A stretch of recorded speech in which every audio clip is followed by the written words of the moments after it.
Good morning student. सभी को दीपावली की शुभकामना।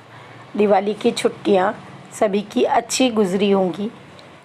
आज हम इन छुट्टियों के बाद फिर से अपनी कक्षा में पढ़ाई करेंगे। बच्चों, आज हम पाठ 13 कायांतरण पाठ पढ़ेंगे। कायांतरण का अर्थ होता है मन में नए भाव का उदय होना या नए विचार का उत्पन्न होना।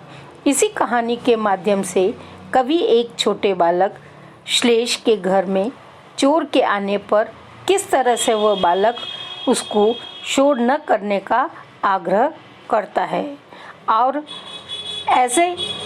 ऐसी बातें करता है कि वह चोर का हृदय ही परिवर्तन कर देता है और चोर चोरी करना छोड़ उसके घर नौकर बन काम करने के लिए तैयार हो जाता है। इसी कहानी को आज हम पाठ के माध्यम से पढ़ेंगे।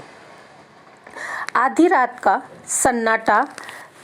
नींद में बेसुध पापा के सिरहाने बैठकर उनकी देखभाल करता हुआ 8 वर्षीय श्लेष। 8 वर्षीय बालक श्लेष जो आधी रात के समय पापा के सिरहाने यानी सिर के पास बैठकर उनकी देखभाल कर रहा। सन्नाटा यानी खामोशी और बेसुध यानी बेहोशी हालत के सन्नाटे में के आधी रात के सुनसान में नींद में बेहोशी हालत में सोए पापा के पास सिरहाने बैठकर वह उनकी देखभाल कर रहा था। उसी समय बरामदे की ओर से एक आवाज़ आई। श्लेष ने उठकर किवाड़ खोला और चारों तरफ अपनी नज़रें दौड़ाई।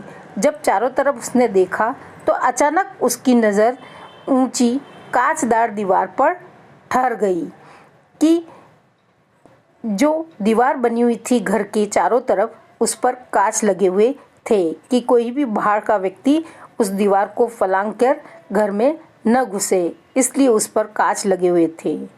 पर वहाँ से कोई मानव आकृति कूद कर आना चाह रही थी। वह उसे मानव आकृति का मतलब परछाई, मानव जैसी आकृति जो परछाई उसे कूदते हुए नजर आने लगी। श्लेष ने चांद की रोशनी में साफ साफ ऐसा दिखाई दे रहा था। उस मानव आकृति के पैरों से टप टप कोई द्रव्य गिर रहा था। मानव आकृति यानी मनुष्य की परछाई से दिखाई दे रहा था कि कोई द्रव्य का मतलब होता है खून, क्योंकि मनुष्य के पांव से द्रव्य क्या होगा, खून, के उसके पांव से खून गिर रहा था। श्लेष ने धीरे से कहा, तुम वहीं रुको, मैं तुम उतरने के लिए स्टूल लेकर आता हूँ। इतनी ऊंचाई से कूदने पर टांग टूट सकती है। यह बात कहकर वह अंदर चला गया। वह आकृति चौंक गई। जो दीवार का ऊपर बैठी हुई थी वो चौंक गई कि जरूर यह लड़का चालाकी करना चाह रहा है। लेकिन जब तक वह आदमी कुछ निर्णय कर पाता, कुछ सोच पाता, उससे पहले श्लेष दौड़कर स्टूल ला चुका था।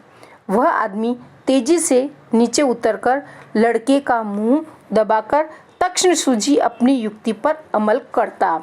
तक्षण यानी उसी समय, युक्ति यानी तरकीब, अपनी तरकीब को कामयाब करने के लिए कुछ करता। उससे पहले लड़के की बात सुनकर वह ठगा सा रह गया यानी आश्चर्यचकित रह गया कि लड़का अगले ही पल कह रहा था कि तुम्हारे पैर जख्मी हो गए हैं। जख्मी का मतलब घायल, यानी आपके पैर पर घाव लगा हुआ है, लेकिन तुम दर्द से रोना या कहराना नहीं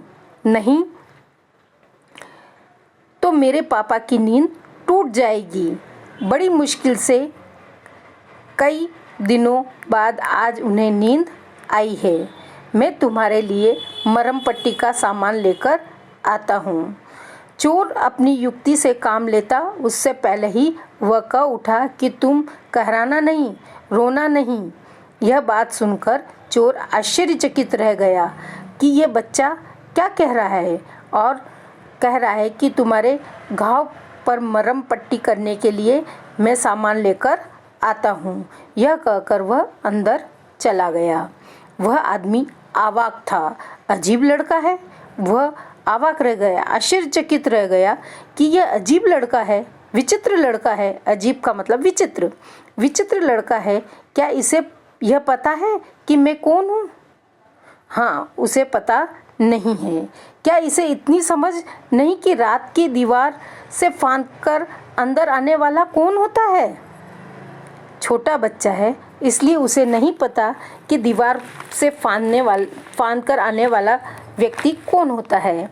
वह अबोध बालक, छोटा बालक, अपने साथ मरहम पट्टी का सामान लाकर श्लेष ने अपने अबोध हाथों से जिनको कोई जानकारी नहीं है पट्टी बांधने की, उन छोटे छोटे हाथों से उसने उसकी पट्टी की। वह आदमी अब और भी हैरान था। वह और भी आश्चर्यचकित था कि यह विचित्र लड़का है। यह कहीं दिमाग से पैदल तो नहीं? दिमाग से पैदल मुहावरे का अर्थ है यह मूर्ख तो नहीं है। अब तक तो इसे चिल्लाकर पूरे मोहल्ले को जगा देना चाहिए, कि पूरे मोहल्ले को उठा देना चाहिए, लेकिन यह है कि मेरी मरहम पट्टी कर रहा है, मेरी दया देख रहा है, और सहानुभूति से उसने पूछ लिया कि तुम मेरे लिए यह सब कर रहे हो, तुम्हें पता है कि मैं कौन हूँ? उस व्यक्ति ने श्लेष से पूछा। हाँ बच्चों, आपको पता है कि वह कौन था? हाँ, हमें पता है कि वो कौन था। चोर था। बच्चों, इसके आगे का पाठ हम अगली कक्षा में पढ़ेंगे।